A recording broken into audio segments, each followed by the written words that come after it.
Carta de Paulo aos Filipenses, capítulo 1. Nós vamos ler do finalzinho do versículo 18 até o versículo 26.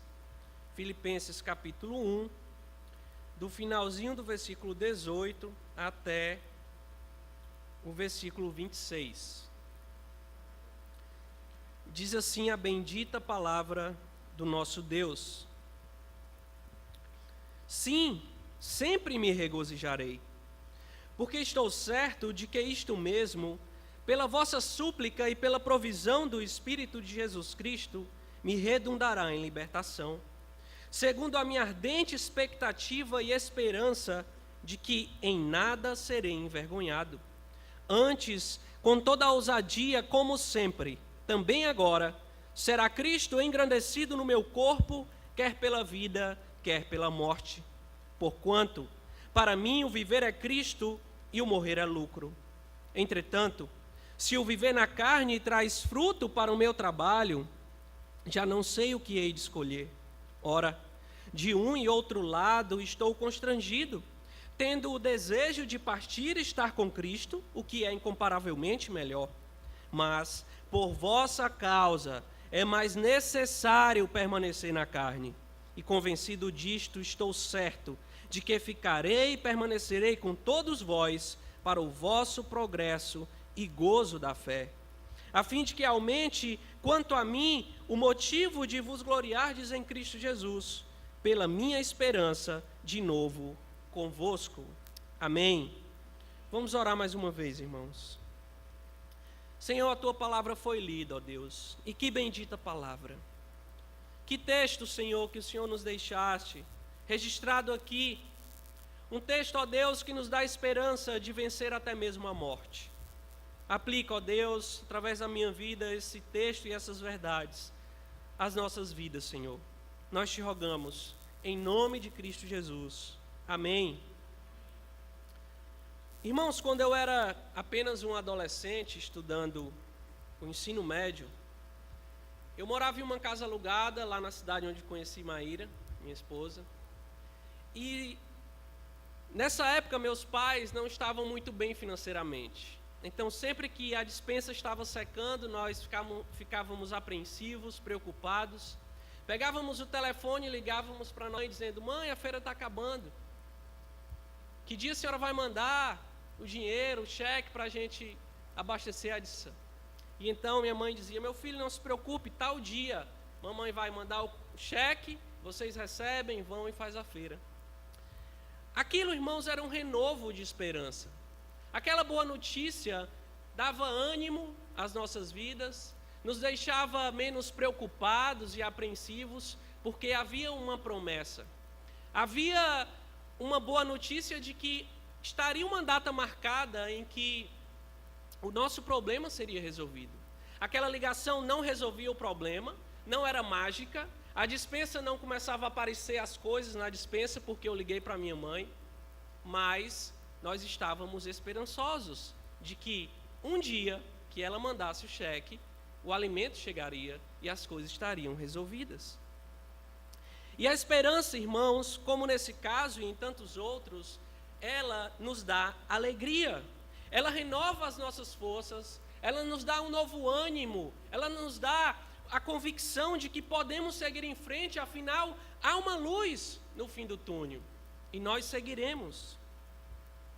Há um ditado, inclusive, no mundo que diz: a esperança é a última que morre. Há outro ditado muito conhecido que diz: enquanto há vida, há esperança. Esses ditados, eles mostram como todos os homens sabem que precisam de esperança para viver. Todos, sejam aqueles que creem em Cristo ou os que não creem em Cristo, todos acreditam nesse ditado. Todos sabem que precisam estar olhando para algo que os motiva, que renova suas forças, que dá alegria, que pelo menos revigora a convicção e a confiança de que em algum momento os problemas chegarão ao fim. E esses problemas podem ser de vários tipos, irmãos. Eles podem ser daqueles que logo chegam e passam e vão embora, ou podem ser aqueles problemas que chegam à nossa vida e não tem data para nos deixar. Talvez eles nos acompanhem por toda a vida, até que a morte nos leve. Mas também, irmãos, nós sabemos que precisamos de esperança em todos eles. Seja no mais simples problema que se resolve amanhã, ou no mais grave que não há solução, nós sabemos que precisamos de esperança. E nós, como crentes e filhos de Deus, temos essa experiência também. Não é só o mundo no geral que conhece a necessidade da esperança. Nós sabemos que a dor que nós sentimos não é diferente daqueles que não creem em Cristo. O sofrimento que entra pela porta das nossas casas não é um sofrimento distinto, de outra essência, de outro tipo, do que aquele que aflige o mais vil pecador, o pior dos homens, que nunca entrou em uma igreja. Nós sofremos igual aos outros, e por isso nós precisamos ter esperança igual ao homem.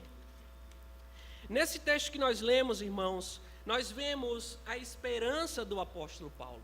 Em uma situação muito difícil, Paulo, como nós vimos em outra ocasião, ele está preso escrevendo essa carta. Ele está preso por causa do Evangelho de Cristo. Paulo está acorrentado, sofrendo, precisando que o seu sofrimento seja, de alguma forma, tirado. Paulo precisa de esperança, irmãos. Paulo está em uma ocasião em que a igreja de Filipos sabe que ele está preso e essa igreja está preocupada com ele. E essa igreja então pede notícias dele e ele escreve de uma prisão em Roma. Na casa do imperador ele escreve essa carta. E essa carta nos mostra, esse texto que lemos, que mesmo diante de uma situação tão difícil, Paulo ainda está alegre e esperançoso. Veja o versículo 18 e 19, olhe para a sua Bíblia, acompanhe. O finzinho do 18 e o 19, Paulo diz: sim, sempre me regozijarei, porque estou certo de que é isto mesmo, pela vossa súplica e pela provisão do Espírito de Jesus Cristo, me redundará em libertação. Veja, irmãos, que Paulo aqui não está condicionando a sua alegria, a sua libertação. Paulo não está dizendo: olha, eu ficarei alegre se eu for liberto. Eu ficarei alegre se esse julgamento que eu estou aguardando, porque ele estava aguardando um julgamento, e esse julgamento poderia dar a ele uma sentença de morte ou de liberdade. E Paulo não está condicionando a sua alegria, a sua liberdade. Ele não está dizendo: se eu ficar livre eu estarei feliz. Não, irmãos. Paulo está dizendo: sempre me regozijarei. Ele está dizendo: eu estou feliz agora, eu já estive feliz e no futuro eu ainda estarei feliz. É isso que Paulo está dizendo, irmãos. Mas por que ele diz isso? Com que base ele diz isso? Como Paulo consegue ter essa alegria? Como? O versículo 19 nos responde. Paulo dá o motivo da sua alegria. Veja o texto, ele diz o seguinte: porque estou certo de que isto mesmo, pela vossa súplica e pela provisão do Espírito de Jesus Cristo, me redundará em libertação. A alegria de Paulo, irmãos, é mantida e alimentada, produzida pela sua esperança em Deus. É isso que ele diz: eu estou certo que estarei liberto.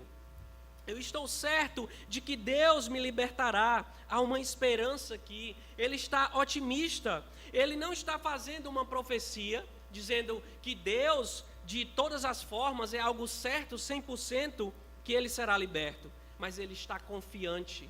Ele tem confiança em Deus, de que terá a sua libertação. Essa atitude de Paulo, irmãos, nos ensina que não é errado nós desejarmos a liberdade dos nossos problemas. Não é errado você desejar que as aflições acabem, que os problemas sejam resolvidos. Nós devemos desejar isso. Paulo está desejando isso. nós não só podemos ter esperança, como nós devemos ter esperança em Deus, de que a nossa dor acabará, de que os nossos problemas nos deixarão e de que nós podemos e viveremos sem eles. Assim como Paulo, irmãos, nós encontraremos a nossa alegria no sofrimento quando nós tivermos esperança em Deus. Pois a esperança é a base da alegria do crente. A nossa esperança e confiança em Deus é a base da nossa alegria. Assim como este prédio está sustentando um alicerce, irmãos, a esperança é o alicerce da nossa alegria. Se nós não tivermos confiança em Deus, se nós não tivermos esperança no nosso bondoso Deus, no nosso Pai, nós iremos sucumbir, nós seremos tragados pelo mar de aflições que está à nossa volta, que não são poucos os nossos problemas, irmãos. Por isso, tenham esperança. Sejam como o apóstolo Paulo aqui, que ainda numa circunstância terrível, ele ainda assim tinha a confiança e a expectativa de que a sua libertação chegaria, de que aquelas correntes seriam tiradas dos seus braços, de que ele deixaria a prisão em Roma, de que ele teria a sua liberdade. Ainda que o seu corpo, meu irmão, esteja aprisionado pela dor, mantenha a sua esperança de que a sua alma será liberta por Cristo. Mantenha a esperança de que o choro pode durar uma noite, mas a alegria virá ao amanhecer. Chegará o momento da alegria, meus irmãos. Chegará o momento do regozijo. Chegará o momento em que o Senhor restaurará as nossas forças e nos mostrará que Ele cuida de nós. Mas você pode estar perguntando e pensando: meus sofrimentos são tão difíceis, meus problemas são tantos, incontáveis. O que eu posso fazer para ter essa esperança? O que eu posso fazer para crer em Deus como Paulo estava crendo ali? O que eu posso fazer para ter essa certeza de que tudo ficará bem no futuro? De que tudo irá se resolver? Paulo, irmãos, nos ensina 2 meios pelos quais nós podemos alimentar a nossa esperança em Deus. 2 maneiras práticas pelas quais Deus deixou para que nós alimentemos e confiemos no nosso Senhor. Volte ao versículo 19 na sua Bíblia e acompanhe o que o texto nos diz, o que o Senhor nos diz. Diz o seguinte: porque estou certo de que isto mesmo pela vossa súplica e pela provisão do Espírito de Jesus Cristo me redundará em libertação. Nesse versículo, irmãos, é como se Paulo estivesse dizendo: eu estou certo que serei libertado. Eu tenho essa esperança porque sei que vocês, filipenses, estão orando por mim. Vocês estão suplicando por mim, é por isso que eu tenho esperança.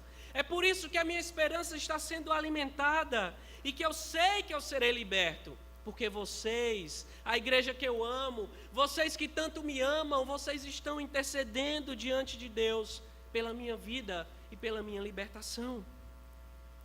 Paulo, irmãos, ganharia liberdade, mas isso viria através das súplicas da igreja, através da oração da igreja. A segunda coisa que Paulo nos mostra é a provisão do Espírito de Deus. Paulo, irmãos, em toda a sua vida passou por muitos perigos, por muitas ocasiões em que ele sofreu, e ele sabe que em todas elas Deus cuidou dele. Em todas. Olhe, meu irmão, a sua volta e veja a provisão do Senhor. Veja como o sol nasce todos os dias, como os pássaros cantam e se alimentam, como as árvores estão ornamentadas e a vegetação toda bem cuidada pelo nosso Deus. Isso é a providência do Senhor. Isso é o cuidado do Senhor. Veja o alimento na sua casa, sinta o carinho de um filho, de um pai, de uma mãe. Isso é a providência de Deus, e isso deve nos dar esperança, irmãos. Deus cuida de nós. Deus está cuidando das nossas vidas através da sua provisão, da provisão do Espírito do Senhor. Irmãos, nós precisamos orar. Se você deseja que os seus sofrimentos passem, que os seus problemas sejam resolvidos, a oração é o meio que Deus deixou para buscarmos solução para as nossas aflições. Assim como os fios saem dos postes e trazem energia para as nossas casas, é a oração que conduz a energia dos céus à nossa alma, irmãos.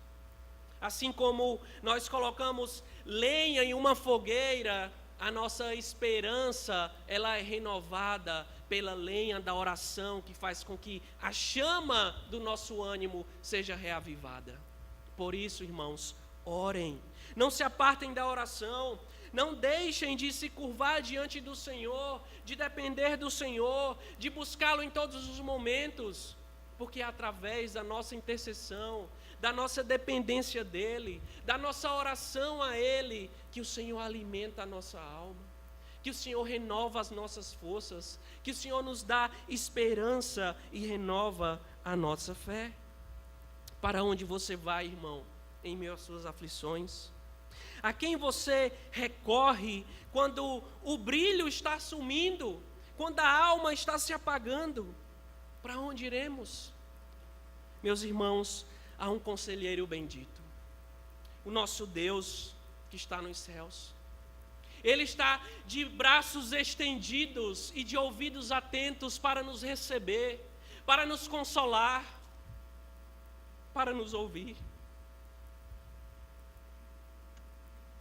Não abandonem, meus irmãos, a oração. Ore ao Senhor. Ouça aquilo que Jesus nos ensina na sua palavra. Quando Ele diz: entra no teu quarto e fechada a porta, orarás ao Pai que está em secreto, e teu Pai que vem em secreto te recompensará. Há uma recompensa, irmãos, para as nossas orações. Paulo esperava que a sua recompensa fosse a sua liberdade. E nós também, você também pode orar a Deus, esperando que a sua recompensa virá.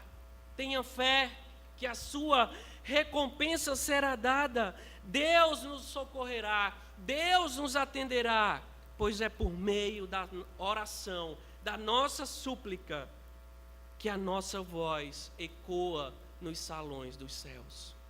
É a nossa voz, irmãos, é a nossa oração. Contudo,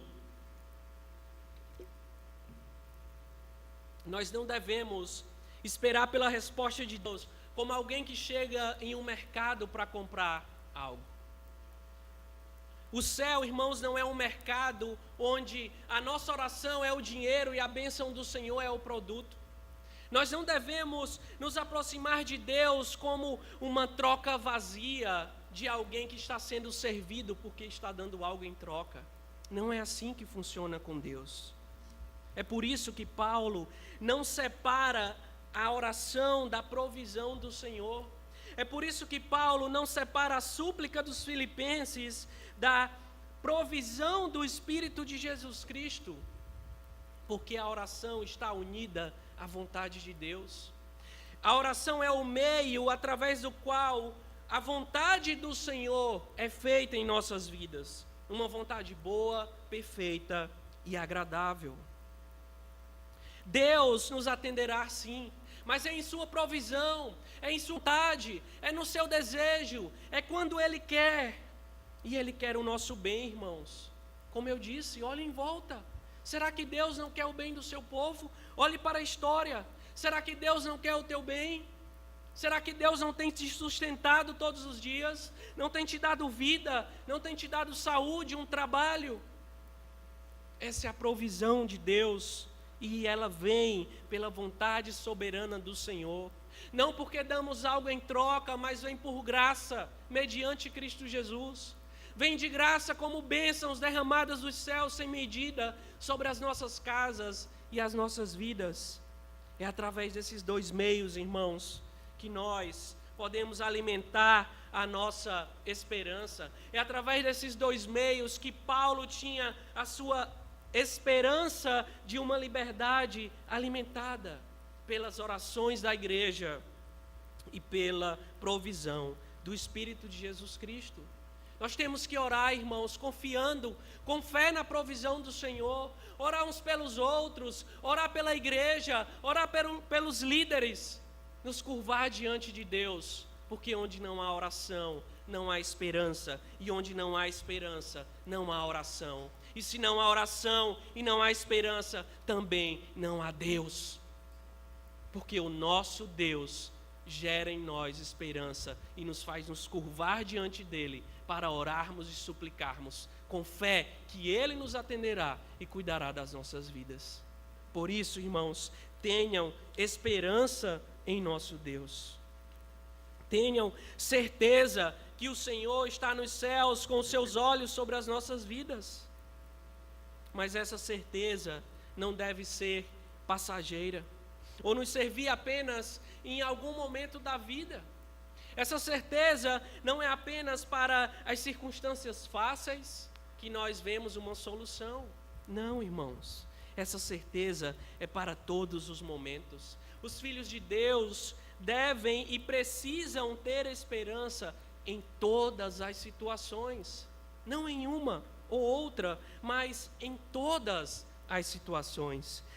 Vejam na Bíblia, no texto que lemos, os versículos 20 e 21, o que Deus nos diz, o que Paulo diz aos Filipenses, diz as seguintes palavras, versículo 20 e 21, segundo a minha ardente expectativa e esperança, de que em nada serei envergonhado, antes, com toda a ousadia, como sempre, também agora, será Cristo engrandecido no meu corpo, quer pela vida, quer pela morte. Porquanto, para mim, o viver é Cristo e o morrer é lucro. A expectativa e a esperança de Paulo era de que ele não seria envergonhado. Ou seja, Paulo não estava pensando em negar Cristo para deixar a prisão. Paulo não estava planejando uma fuga ou um suborno aos guardas para que ele conseguisse a sua liberdade. Pelo contrário, Paulo estava aqui, irmãos, se distanciando desse tipo de vergonha e olhando para a sua história, para todos os sofrimentos, as perseguições que ele passava, e ele está dizendo, como sempre também agora, Cristo será engrandecido. Como sempre foi engrandecido através da minha vida, agora também será engrandecido.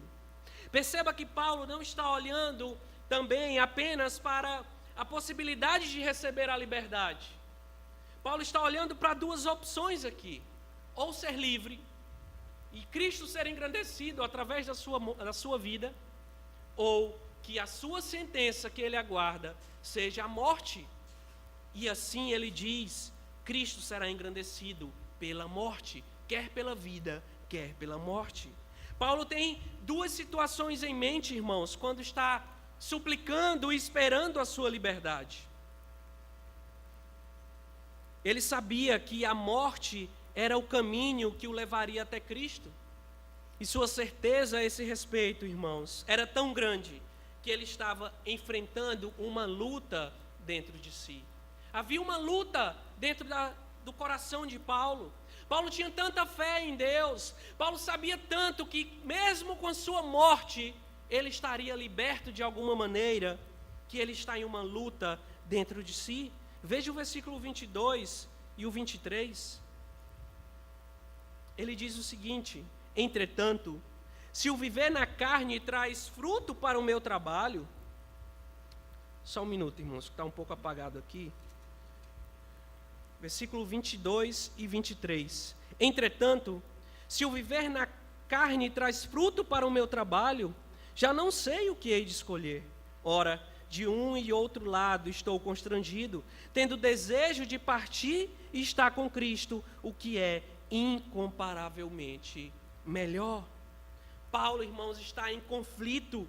Ele não sabe o que escolher, se é permanecer vivo ou morrer e estar com Cristo. Paulo sabia, irmãos, que a vida lhe daria, a morte, na verdade, lhe daria uma liberdade muito maior. Ele estaria livre desse mundo de sofrimentos. Ele estaria livre de qualquer sofrimento que pudesse enfrentar na vida, se Deus o levasse para si, se Ele o tomasse e o tirasse de um mundo mau, e o tirasse de tantos sofrimentos que ele enfrentou. Irmãos, Paulo está olhando para Cristo e dizendo: ó Senhor, seria incomparavelmente melhor que o Senhor me levasse, que em vez de essas portas da prisão se abram, que as portas do céu se abram para que eu entre. É isso, irmãos, que Paulo está vendo, é isso que ele está desejando, é isso que ele quer. Perceba que ele está tratando em 2 pontos. Sua prisão poderia ser algo passageiro, que o levaria a uma nova oportunidade de servir a Deus, de se dedicar à igreja, mas ela também poderia ser o fim da sua vida. Mas Paulo está dizendo: há esperança para os 2 casos. Há esperança se eu viver, mas há esperança muito maior se eu morrer. É isso que Paulo está dizendo, irmãos. É isso que ele escreve aos Filipenses. É como se Paulo estivesse dizendo: olha, eu estou preso sim, isso é um problema e um grave problema, mas não se preocupem, eu tenho esperança que isso vai acabar logo, e eu seguirei a vida. Mas se minha liberdade não chegar e eu for condenado à morte, também estou esperançoso e alegre, eu estarei com o meu Senhor, eu estarei com o meu Salvador nos céus. É isso que Paulo diz, irmãos. E é isso que nos ensina como nós devemos enfrentar os diferentes momentos da vida, as diferentes circunstâncias da vida. Há 2 tipos de situações, como eu já disse, que nós enfrentamos: aquelas em que podemos resolver as coisas e aquelas em que nós não vemos solução alguma. Não há. Olha para frente, para trás, um amigo, e não há solução. Mas nas 2 situações, sejam nos problemas que logo passam ou nos que ficam, há esperança, e nós precisamos ter esperança em todas as situações. É certo, irmãos, que nos momentos em que a solução parece mais real, mais palpável, está diante de nós, é mais fácil ter esperança. Nós temos confiança que voltaremos, por exemplo, para as nossas casas depois do culto. Isso é mais próximo de nós, é mais real para nós. Estamos confiantes de que amanhã teremos alimento em nossa casa. Jovens namorados, como o nosso irmão Levi, estão esperançosos de que se casarão no dia que marcaram. É algo que está aí. Nós temos certo controle. Nós estamos vendo as coisas acontecerem. São problemas ou expectativas mais simples, em que sempre estão acontecendo coisas novas, sempre temos novas notícias, e o nosso ânimo, e a nossa alegria, e a nossa esperança está sendo renovada. Há boas notícias. Por isso, nós temos mais esperança, e é mais fácil ter confiança nesses momentos. Contudo, irmãos, o que fazer quando as boas notícias não vêm? O que fazer quando a escuridão chegou e não há luz alguma? O que fazer? O que fazer quando os problemas que nos alcançam chegaram para ficar e talvez nos acompanharão até a sepultura? E se os problemas familiares durarem anos a fio? E se o desemprego for uma realidade que parece não ter fim? Talvez o prometido ou a prometida que você espera para casar nunca aparecerá, e você ficará solteiro por toda a vida. E se recebermos a notícia de que a doença que nos aflige não tem cura, e que talvez ela nos levará à morte, o que fazer, irmãos? Como ter esperança em uma situação assim? Mas o que a Escritura mostra, e a situação de Paulo nos mostra, é que em todas essas situações, o nosso sentimento deve ser de esperança. Por mais que pensemos que a luz se apagou, ou que a esperança se foi e nós estamos desamparados, esses momentos em que o sofrimento nos encontra, irmãos, e parece que olha nos nossos olhos e diz: eu te acompanharei até o fim da tua vida. Ainda assim, há esperança. Porque a boa notícia é que Deus é o nosso bom Deus Todo-Poderoso, e Ele ainda é o nosso Deus nos piores momentos da vida. Assim como o apóstolo Paulo, nós podemos confiar nessas situações. Ainda que não vejamos a luz nessa terra, irmãos, há uma luz que brilha nos céus, e ela nunca, nunca se apagará diante dos nossos olhos. Mesmo que os olhos dos nossos rostos não vejam nada palpável, que não haja nada que renove a nossa alegria, pela fé nós vemos a nossa esperança viva e sentada à destra de Deus nos céus, o nosso Senhor Jesus Cristo. A certeza de que um dia estaremos nos céus com Ele é aquilo que nos sustenta até mesmo diante da morte, irmãos. Nós sabemos que o dia em que a morte nos levar, nós nos encontraremos no céu com o nosso Senhor e viveremos com Ele eternamente, sem nenhum sofrimento, nenhum sequer, irmãos, nenhum. Que dia bendito, irmão, será esse? Que dia glorioso será esse, irmãos?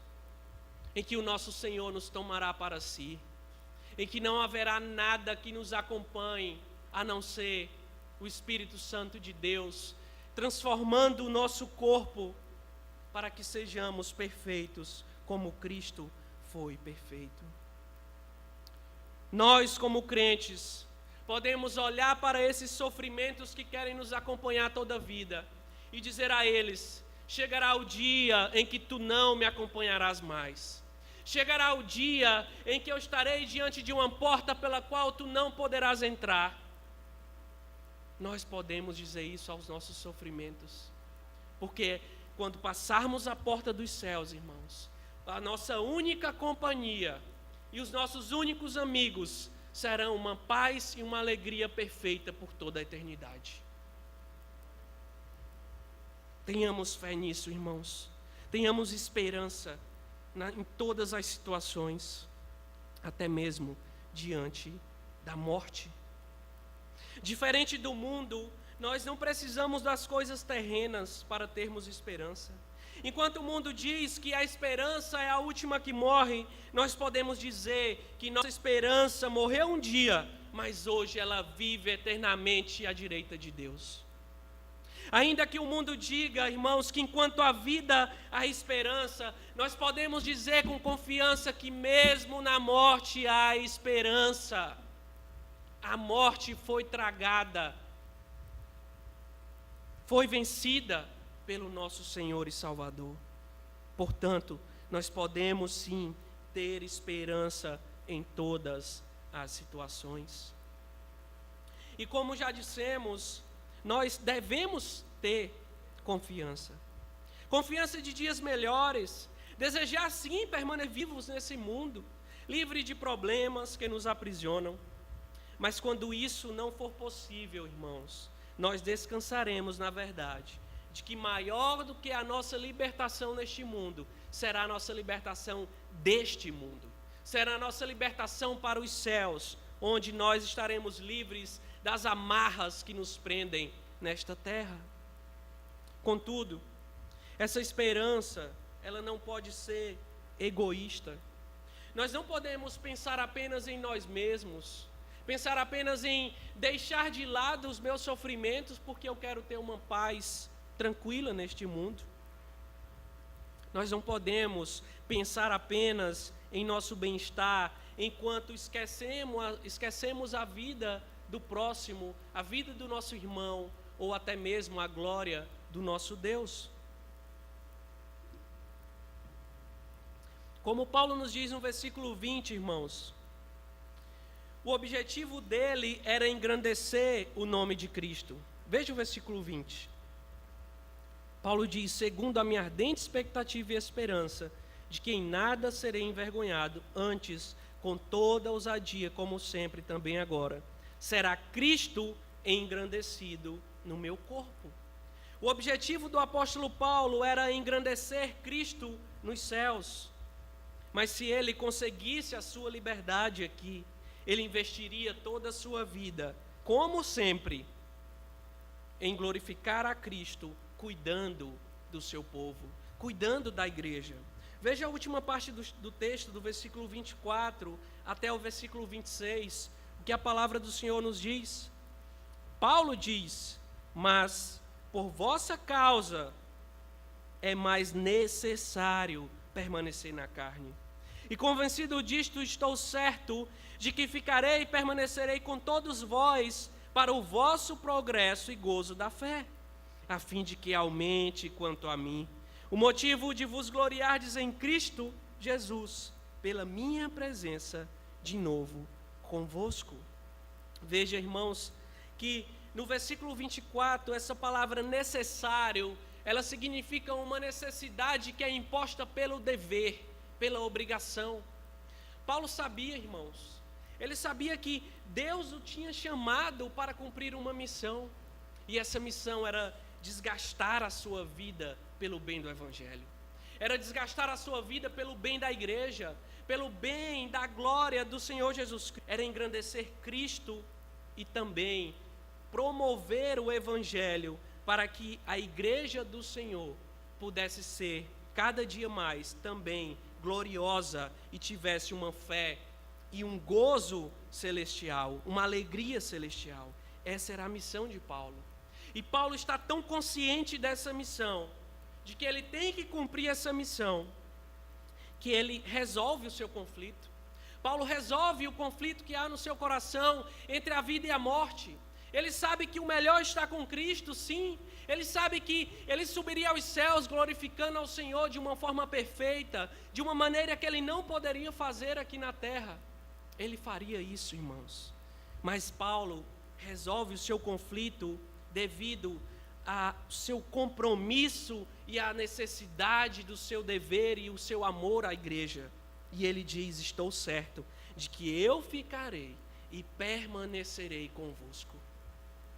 É isso que Paulo decide. Ele então fala o objetivo de ficar com os filipenses. Veja, ele diz no texto: para o vosso progresso e gozo da fé, a fim de que aumente quanto a mim o motivo de vos gloriardes em Cristo Jesus, pela minha presença de novo convosco. O que Paulo está dizendo aqui, irmãos, é o seguinte: é como se ele estivesse dizendo: eu tenho esperança sim de estar com Cristo. Eu desejaria sim que Ele me levasse para junto dEle na glória. Mas eu amo vocês, filipenses. Eu amo a igreja de Cristo. Eu amo glorificar ao meu Deus e engrandecer a Jesus também aqui na terra. E por causa de vocês, sim, por causa de cada um de vocês e de todos os crentes deste mundo, sim, eu ficarei. E eu ficarei convosco. Eu não ficarei por minha causa, eu não ficarei porque eu tenho medo da morte, eu ficarei por causa de vocês. Eu ficarei para o progresso de vocês, para a alegria de vocês. É isso que Paulo diz, irmãos. Ele diz: eu vou deixar essa prisão para ir até vocês, para que a minha presença seja motivo de glória para vocês, e que vocês, através de mim, possam glorificar a Cristo. A esperança de Paulo, irmãos, não era egoísta. Paulo não estava pensando nele, mas pensando em Cristo e em seu povo, no povo de Deus. Paulo estava aqui como uma mãe que abre mão daquilo que é melhor para deixar para o seu filho. Paulo está aqui como um soldado que está disposto a morrer e sofrer e abrir mão da sua vida pela sua pátria, pelo seu povo. Percebam que a esperança de Paulo é que ele deixe a prisão vivo ou morto, mas sua esperança e motivação sempre está ou em Cristo ou no seu povo, e nunca nele mesmo. Será, irmãos? Será que nossa esperança está motivada pelo desejo de engrandecer a Cristo? Será que o que nos motiva a deixar os nossos problemas de lado, a que a nossa família seja resolvida e não tenha problemas, o que nos motiva a desejar que a doença seja curada, será o que nos dá esperança para vivermos sem nenhum sofrimento? O que nos motiva a desejar essas coisas? Será que a esperança que temos de viver mais nesse mundo é a esperança de gloriarmos ao Senhor?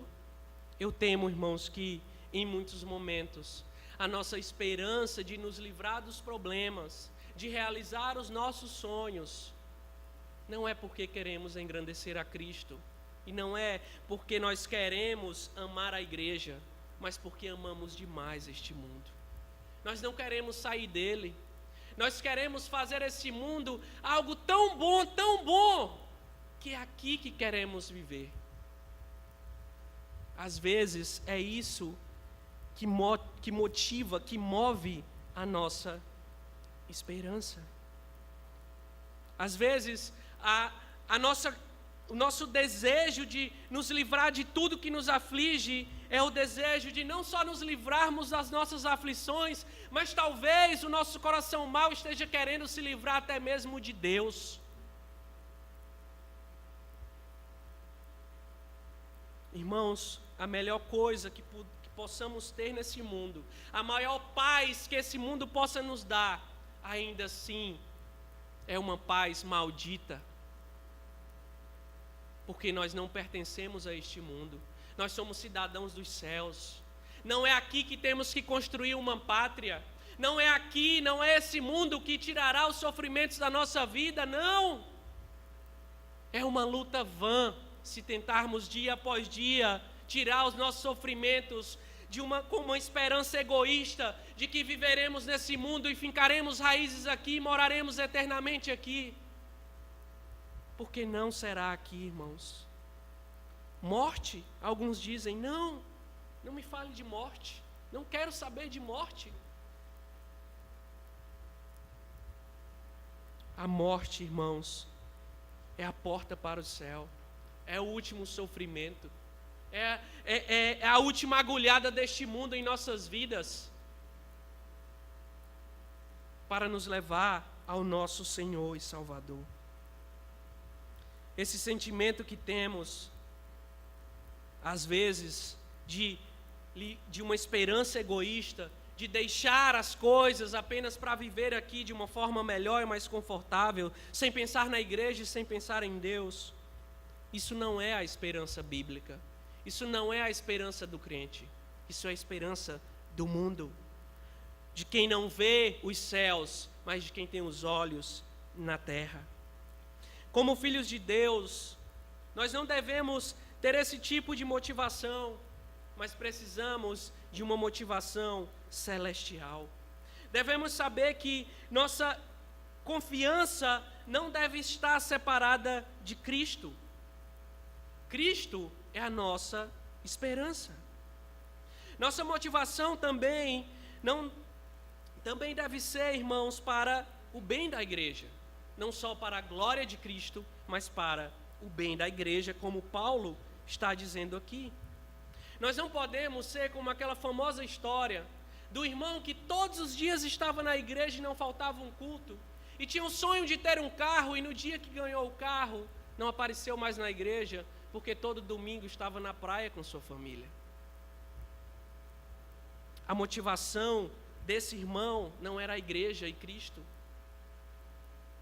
mas era ter a bênção e esperar realizar o seu sonho para investir neste mundo e no seu próprio ego e na sua própria pecaminosidade e nos seus desejos mundanos, abrindo mão da igreja, abrindo mão do reino de Cristo,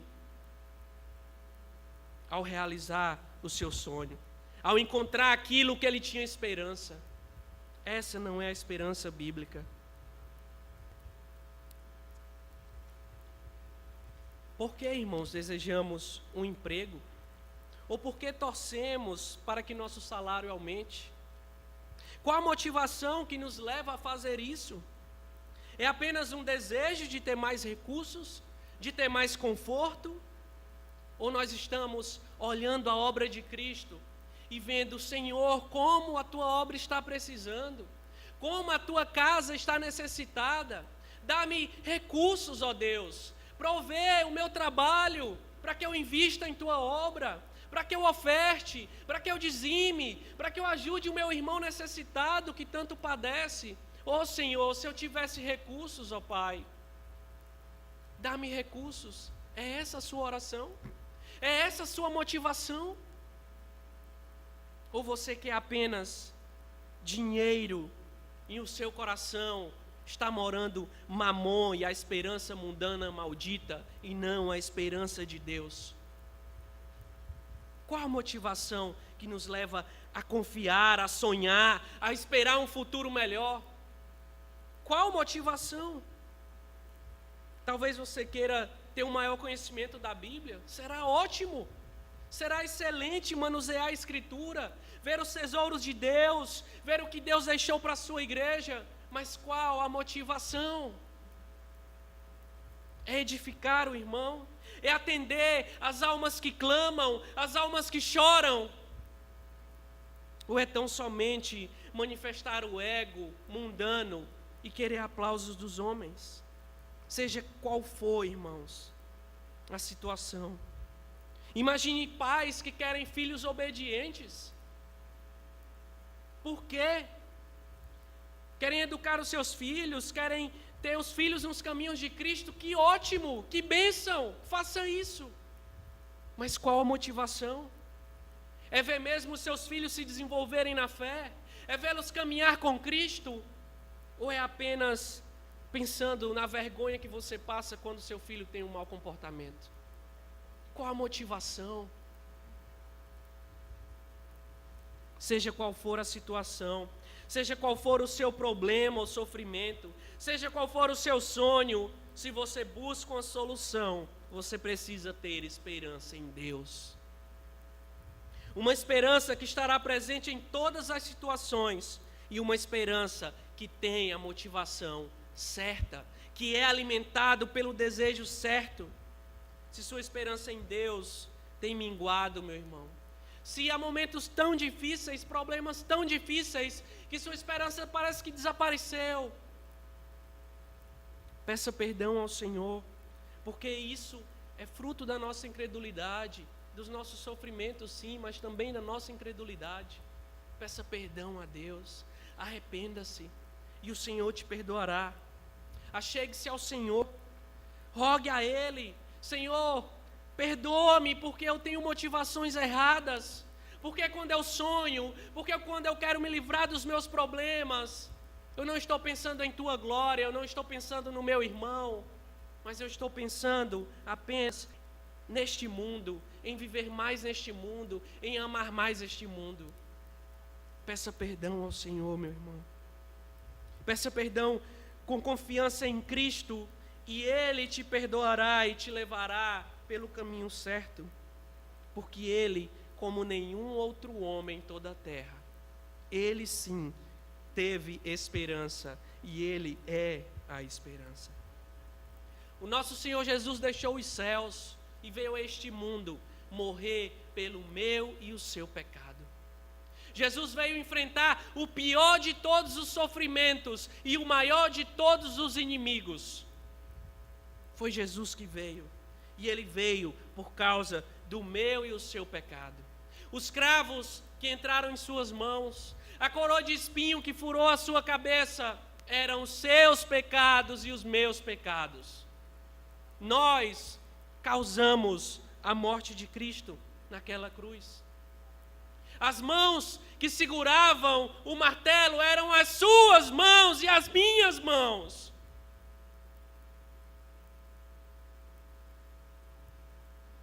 As mãos que colocavam a coroa eram as nossas.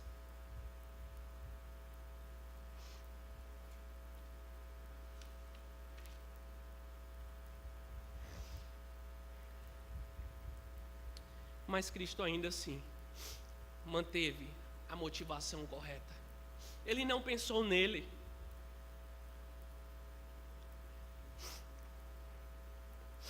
Ele não pensou no seu sofrimento.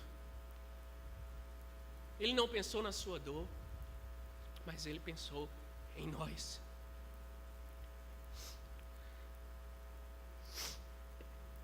Ele pensou na sua igreja. E com Ele nós aprendemos o que é esperança. Ele teve a esperança de ter um povo para si. Ele teve a esperança de que eu e você, sendo inimigos dele, estaríamos hoje sentados nesses bancos para o exaltar e o glorificar.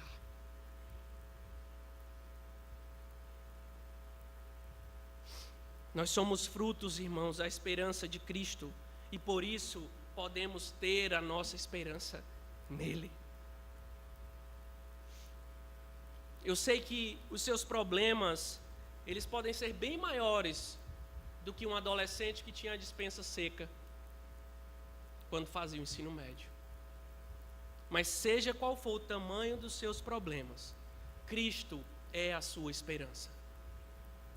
Coloque nele a sua esperança. Porque o maior de todos os sofrimentos e o maior de todos os inimigos, ele já venceu e nos concedeu essa vitória. Por isso nós podemos caminhar, irmãos, com esperança em Deus, crendo na sua oração, na sua provisão. Uma esperança que não vacila diante até mesmo da morte, mas uma esperança que tem a motivação certa de glorificar o nosso Deus e de sofrer pela vida dos nossos irmãos. Que possamos viver com essa esperança. Amém. Vamos orar, irmãos. Depois cantemos ao nosso, que os irmãos podem trazer seus dízimos e ofertas. Oremos. Senhor Deus, graças te damos, Senhor, pela tua palavra. Que bendita palavra, Senhor. Que grande obra, ó Deus, tu fizeste por nós, dando a vida do teu único filho para morrer pelas nossas vidas. Que grandiosa esperança nós temos, ó Pai, de ver um homem como nós, neste mesmo corpo, nesta mesma carne, enfrentando a morte e vencendo a Deus. E essa esperança que o Senhor nos dá, de que mesmo que os sofrimentos deste mundo nos levem à morte, nós a venceremos e estaremos comigo um dia. Obrigado, Deus. Leva-nos em paz, confiantes, que essas verdades, ó Deus, renovem a nossa fé, renovem a nossa esperança, renovem a nossa confiança em Ti, e que o Senhor nos perdoe, ó Deus, por todos os momentos que com joelhos trôpegos, com um caminhar difícil, nós não confiamos no Senhor. E nós mudamos os nossos olhos para este mundo, para esta terra. Senhor, leva os nossos olhos para a eternidade, ó Pai. E nos faz crer em Ti e viver com uma esperança inabalável, firmada na rocha que é o Teu Filho Jesus Cristo, no nome de quem oramos. Amém.